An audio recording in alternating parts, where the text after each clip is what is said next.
மிகப்பெரிய கவிஞன் பாரதி பத்தி எல்லாம் சொன்னாங்க. அந்த பாரதி கூட சொல்லுகிறார், சொல்லடி சிவசக்தி என்னை சுடர்மிக அறிவுடன் ஏன் படைத்தாய். கடவுள் இருக்காருன்னு சொல்றாரு. ஆனா அவர் பெரிய அறிவாளின்னு நம்ம எல்லாரும் பள்ளிக்கூடத்துல அது போட்டோ வச்சிருக்கோம். அது உண்மையா இல்லையே? வேப்பமர உச்சியிலே பேய் ஒன்று இருக்குதுன்னு விளையாட்டா சொல்லி மூளையில கிள்ளி வைப்பான்னு சொன்ன பாரதி, நான் அறிவுடன் பிறந்தது, என்னை படைத்தது சிவசக்தின்னு சொல்றாரு. அப்ப நீ என்ன அறிவு குழந்தைக்கு ஊட்டுற? அம்பேத்கரால், தந்தை பெரியாரால் இந்த சமூகம் தலைநிமிர்ந்து விட்டு நம்ம எல்லாரும் சொன்னோம்ல. இந்த சமூகத்தில் இருந்து ஒருவர், நான் தந்தை பெரியாரால், அண்ணன் அம்பேத்கரை அவருடைய தத்துவத்தால், கொள்கையால், காரல் மார்க்ஸால் நான் விடுதலை பெற்றேன் என்று ஒற்றை மனிதன் உலகத்தில் சொல்றானா? சொல்ல மாட்டான். அவன் இந்த தத்துவத்தால் விடுதலை பெற்று வலிமையான பிறகு நான் இறைவனால் இந்த அந்தஸ்துக்கு உயர்ந்தேன் என்று ஒவ்வொருவரும் கருதுறானே. இந்த கொடுமை யாருக்கு தெரியும்? இடஒதுக்கீட்டால் ஒருவன் அரசு பணியாளருடனே அவன் எங்க போவ தெரியுங்களா? பெரியார் மையத்துக்கு வர்றான், சிறுத்தைகளுடைய அலுவலகத்துக்கு வர்றான், நேர கோயிலுக்கு போய் குடும்பத்தோட மிகப்பெரிய அர்ச்சனை பண்றான். 99 விழுக்காடு அரசியல் கட்சி தலைவரும் சாதி சங்க தலைவர் எங்க இருந்து வர்றான்? ஆர்எஸ்எஸ் ஆல் பயிற்றுவிக்கப்பட்டு, குறிப்பா நம்ம ஏர்போர்ட் மூர்த்தி இருக்காரு, கடா பெரியசாமி வரைக்கும் எங்க போறாங்க? எல்லாரும் எல்லாம் நாக்பூருக்கு போய் நம்மை ஒழிக்க வர்றாங்க. நல்லவேளை திராவிடர் கழகத்துக்குள்ளதான் இன்னும் ஆர்எஸ்எஸ் காரர் வரல. மிகச்சிறந்த இசையில உலகத்திலேயே புலமை பெற்ற ஐயா இசைஞானி இளையராஜா இப்ப நம்ம இருக்காரா? அதிசய மனிதர் சத்யராஜை தவிர 99 விழுக்காடு நடிகர்கள் யாராவது நான் தந்தை பெரியாரால் இந்த தமிழ் மண்ணில் நான் வலிமை பெற்றேன் சொன்னாங்க? நடிகர்கள், நீதிபதி எல்லாரும் பாஜக ஆர்எஸ்எஸ் மாறிட்டான். மடாதிபதிகள் பூரா சைவ மடத்தின் மடாதிபதிகள் ஓம் காளி, ஜெய் காளி, ஜெய் பாரத மாதாக்கு ஜெய், மோடிக்கு ஜெயங்கிறான்னா இது நாட்டை யார் காப்பாற்ற முடியும்? அனைவருக்கும் வணக்கம். தலைப்பு வலிமையானது, கூர்மையானது. மானுட சமூகத்திற்கு அறிவை மூளையிலேயே சிதைத்துவிட்டு இயற்கைக்கு புறம்பாக மூட கருத்துக்களை உலகத்தில் ஒரு உயிர் உள்வாங்கிக் கொள்ளும், அல்லது அதே மனிதன் இன்னொரு மனிதனுக்கு செயற்கையாக மூட கருத்துக்களை பரப்ப முடியும் என்றால் அதுதான் ஆரிய கோட்பாடு, அதுதான் ஆரியத்தினுடைய குலத்தொழில். தந்தை பெரியார் 1000 ஆண்டுகளாக இருந்த அந்த மூட கருத்துக்களை, சடங்குகளை, சம்பிரதாயங்களை எல்லாம் தகர்த்துவிட்டு மனிதனுக்கு அறிவை ஊட்டிய மகத்தான அறிவுலக மேதை, சமூக விஞ்ஞானி தந்தை பெரியார். அதான் தந்தை பெரியார். தலைப்பு மிகச் சிறப்பானதுதான்.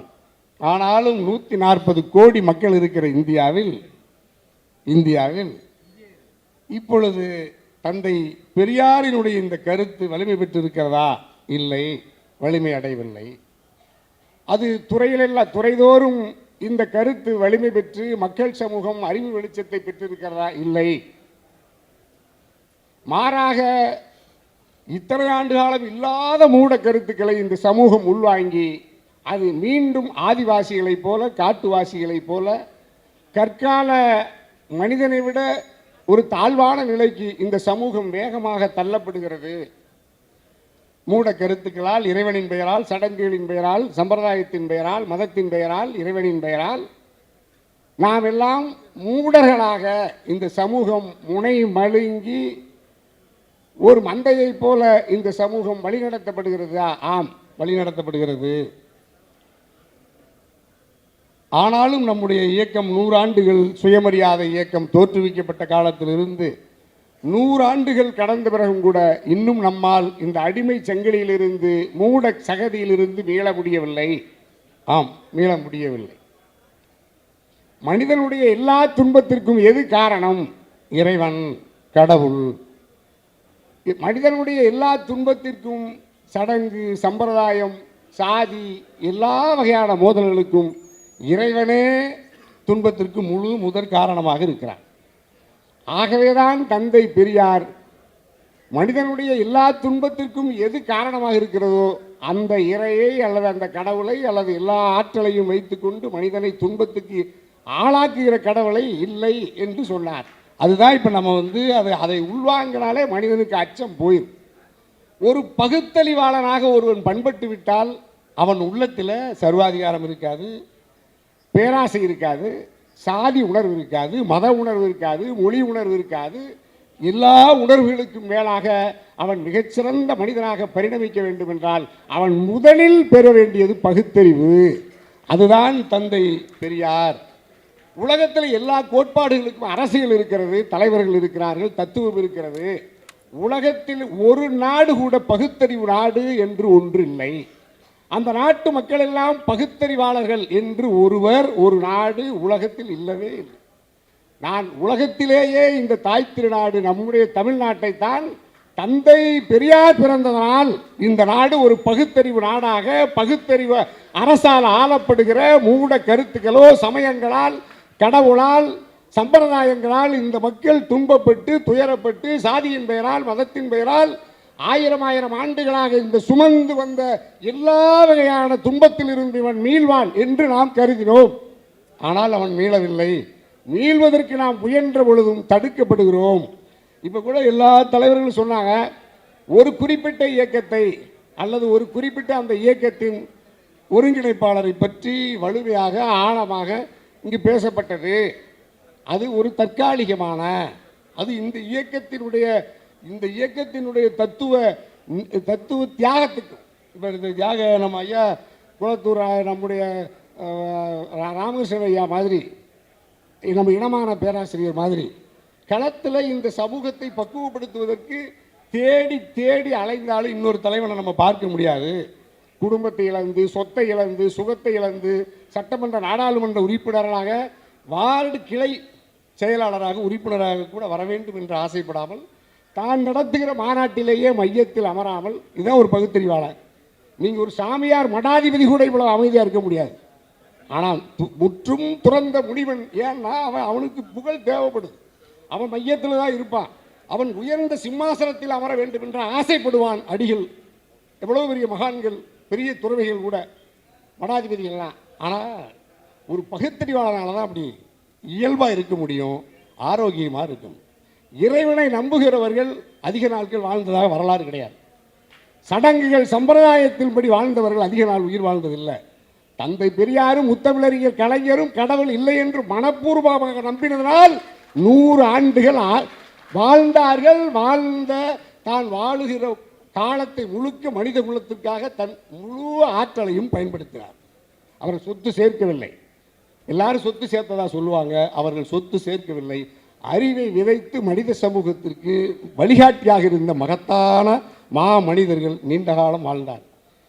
24 மணி நேரமும் ஆலயங்களிலேயே தொழுது கொண்டு இறைவனிலேயே வழிபட்டு வந்த போப்பாண்டவர் வரைக்கும் யாராலையும் நீண்ட காலம் வாழவே முடியாது. ஒருவனுக்கு அச்சம் எங்கிருந்து வரும் என்றால், அவன் இறைவன் நம்மை சோதித்து விடுவான், தண்டித்து விடுவான், நம்மை அவன் பார்த்து கொண்டிருக்கிறார் என்று கருதி அனுதினமும் 24 மணி நேரமும் ஒருவன் அச்சத்திலேயே வாழ்கிறான் என்றால் அந்த உடல் எப்படி சீராக இருக்கும்? அந்த உடல் எப்படி ஆரோக்கியமாக இருக்கும்?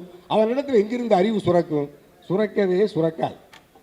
இப்போ எல்லாரும் அண்ணல் அம்பேத்கரால், தந்தை பெரியாரால் இந்த சமூகம் தலை நிமிர்ந்து விட்டு நம்ம எல்லாரும் சொன்னோம்ல.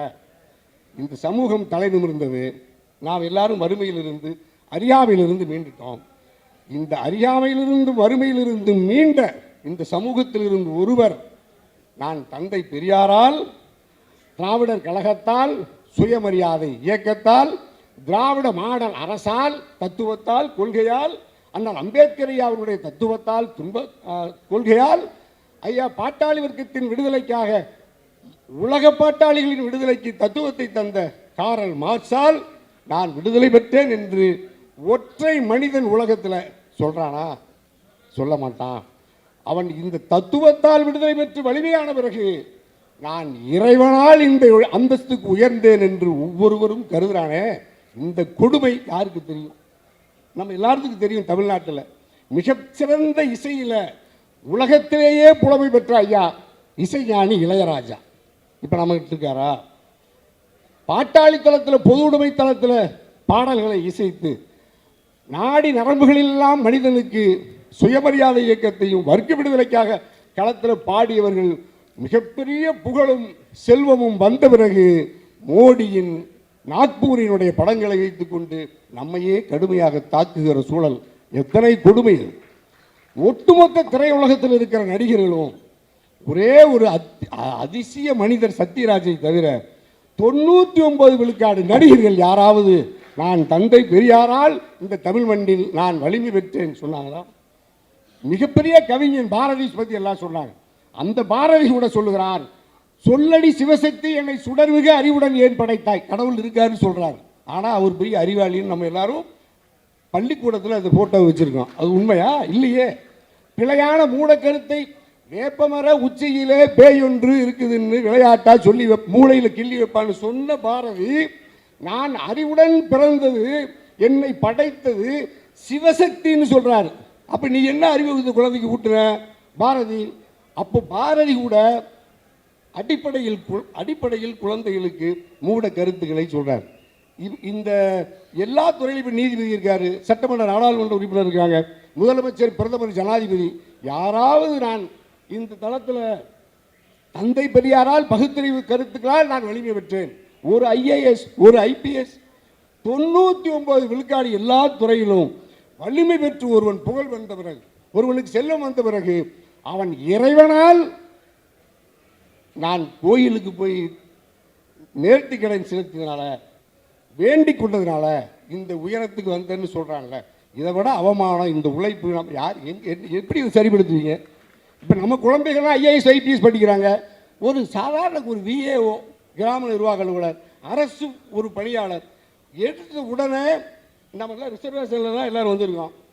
எல்லோரும் படித்து இன்னைக்கு வேலை வருதில்ல. அந்த இடஒதுக்கீட்டால் ஒருவன் அரசு பணியாளர் உடனே அவன் எங்கே போக தெரியுங்களா? பெரியார் மையத்துக்கு வர்றான். இல்லை நம்ம அம்பேத்கர் ஐயாவோட இதில் எங்கே நம்ம திருமாவோட அந்த நம்ம சிறுத்தைகளுடைய அலுவலகத்துக்காக வர்றான்.